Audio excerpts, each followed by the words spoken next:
going to be changing the name of my channel to Lipstick and Logic just because, well, I love my lipstick, and so many people don't use logic. It's mind-boggling to me. But I buy, the MSM and all of these things. And people no longer go to official sites to look for information and actually see what's going on. Okay? The report that I just read on with my throat. So, let me ask you a question. I'm sure everybody kind of realizes what's going on with New Mexico and their militia, how they're trying to help the Border Patrol. But quoted saying something along the lines, well, I'll just put it right here. Sorry, I forgot to put it right there. I'm going to show it in a minute. This goes back to the whole states' rights thing. They are starting to realize that not just what's best for DC or California or Virginia or, whatever. It's best for their state because we're all different. Just because we are there to help the Border Patrol, awesome. If Alabama wants to completely get rid of abortion, awesome. Louisiana's going to be in quick succession with that. And then Missouri with the Second Amendment. And others jump on board this. Okay, now on to Columbia. We currently have 10 or 12 congressmen down in Columbia, to discuss crisis. So there has been a Republican senator, Mr. McCarthy, who has pledged $200 million to get up. This doesn't make any sense to me, because so what they're saying is, and it's not just California, and he's a Republican, okay, but it is with U.S. taxpayer dollars. He's not pledging that from his own dime, and we have already given millions and millions of dollars to this aid, right? Home.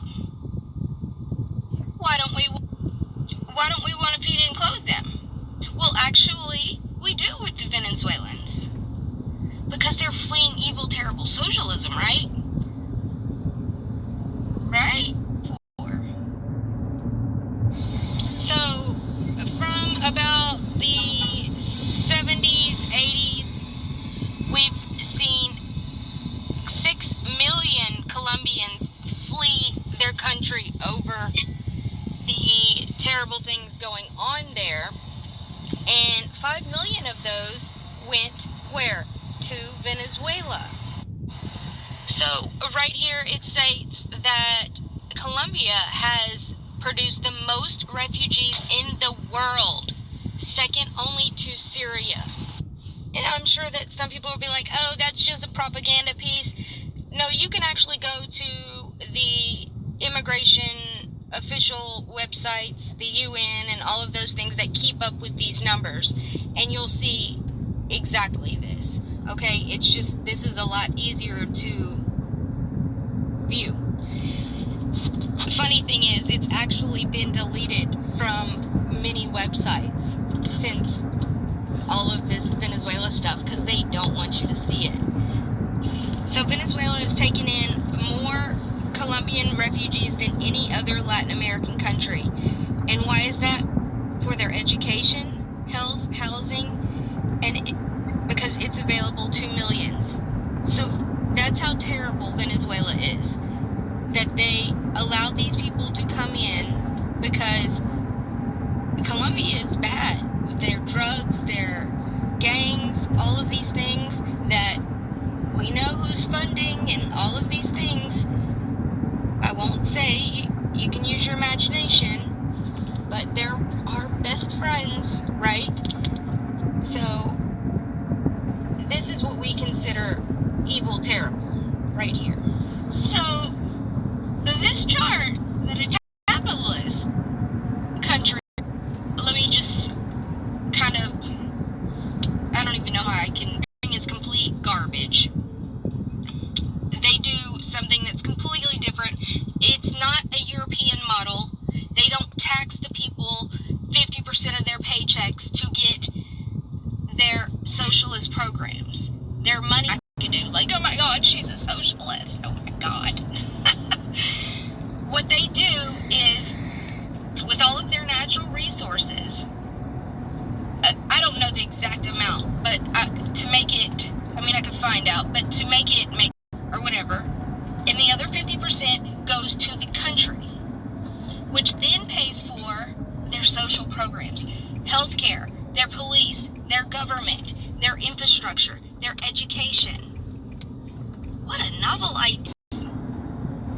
So it's not 5 or 10 CEOs of, or owners of these big oil that are just benefiting from all of this. The profits goes back to actually do good things, like build 2 million houses for the very, very poor. Yeah. We in North America and Europe and stuff, we think of anybody that's on any type of social program as... Okay, let me show you using... This is a really great article from The Guardian back in 2012. All of this stuff, like, you have to go to DuckDuckGo to even try to find this type of stuff because it is so buried. Alright, so how did Venezuela change under Hugo Chavez? And just a reminder, Maduro was like his right-hand guy, right?